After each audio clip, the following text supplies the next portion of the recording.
and now he's driving, you know, and graduated from high school. So it's just like, it's wild. Tom Kenny, who you also know as SpongeBob SquarePants, he's the Ice King. He plays various roles. He is amazing. It's always a treat to be in the booth with him.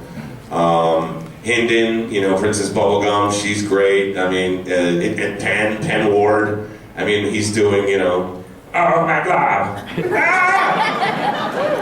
It's funny about, you know,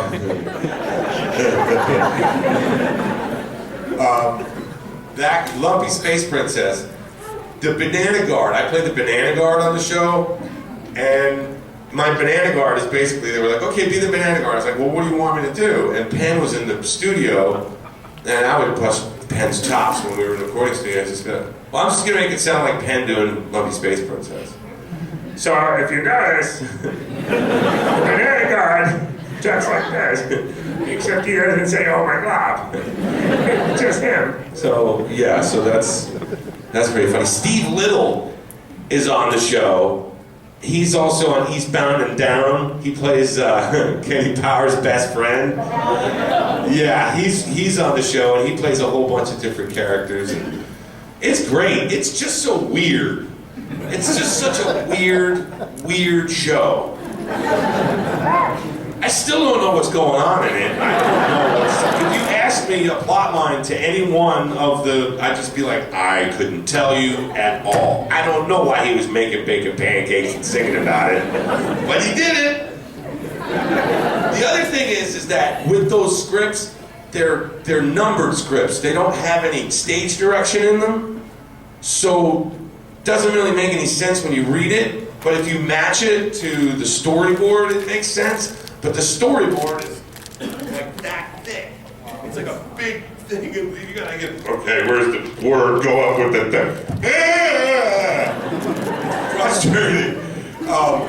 So I usually don't know. I used to sit there and go, no, I don't get this gig. I don't get this gig. And D. Bradley Baker, who's like Ben 10, everything. Yeah, he does stuff in Adventure Time. He just goes, I don't get this gig.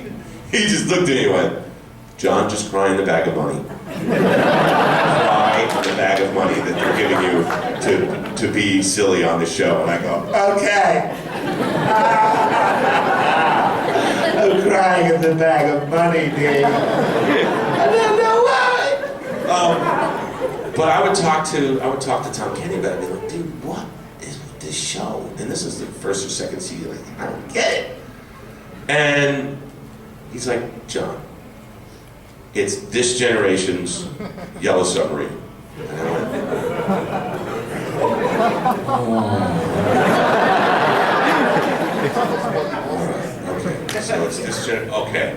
So that's what you're saying, Tom? All right, cool.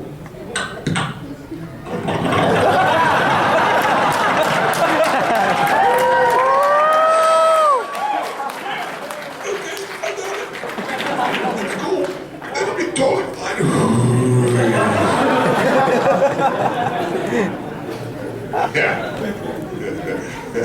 See like 6-year-old kids like, I love the show. College students, we love the show. Man, I'm sorry, dude. I'm sorry. Family friendly guy. Right here. Do you remember the episode with about Lost in the Woods and B-roll was with the bubble and the baby? Yeah, I did see that one. That one freaked me out, man. The baby and the bubble and the Beamos walking through the forest and the... Yeah, that was weird, man. I'm sorry. So what's the question? Yeah, I'm just freaked out already. What line? See, this is the thing. What did I say? Hey, little bubble. What did I say?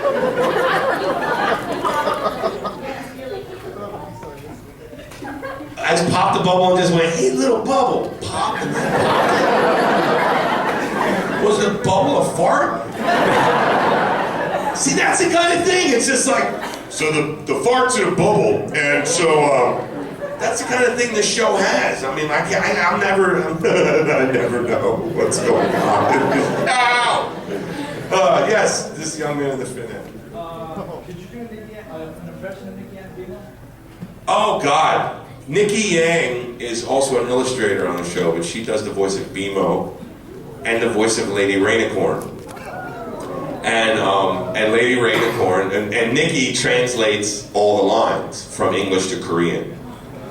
So yeah, BMO. One of my favorite BMO lines is, "Yes, Vin, put it in my butt."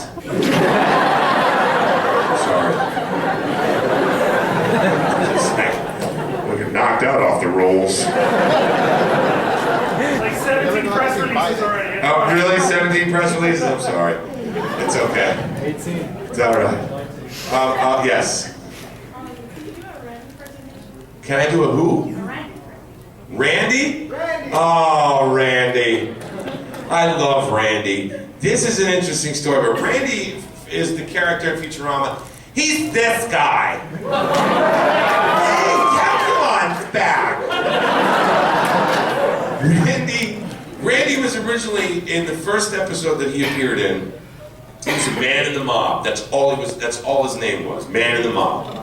And see, where I come from, I grew up in Jersey and lived in New York City, and there's always a very flamboyant individual in a mob. There's always one that's just like, "This won't do! No justice, no peace, no justice." So I just went with it and just was like, yeah. And it was originally drawn as an old guy. Like this old, like, "Hey, I'm a man in the mob." And I didn't even see the drawing. They changed the drawing, so they made Randy fabulous. Is there a doctor in the house? Silly. Yes. I have a two-part question. Uh-oh. Okay, first part, who is your favorite voice that you've heard and it probably inspired you or added to how you are nowadays? Okay. And the second part is, with all the great cartoons and animations and stuff like that, how was it working with the cast of Gears of War? Oh, okay. All right, that's an interesting two. Okay, so the first part, you want to know, I already forgot the first part. Red eye. Blame it on the red eye. Who inspired you? Who inspired me? It's interesting because my inspirations were stand-up comics. Growing up in the 70s, it was the era of you would buy a comedy album and hide it from your family and go listen to it, with headphones on, and I would listen to. I had George Carlin's Class Clown album. And I listened to it over and over and over and over. Hey, the artificial fire under the arm. All those bits, all those little bits, and he would do.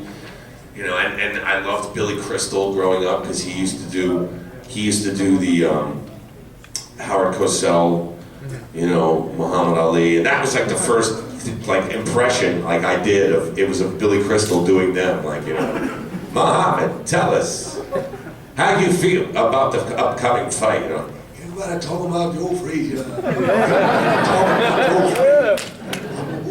I'm a woman, I'm gonna take him alive. And so it's just those, Steve Martin, all those, just Richard Pryor was a huge influence. That's why it's so dirty. I'm sorry. But Richard was, the first person I met when I came up here was Stoney. He opened the barber shop.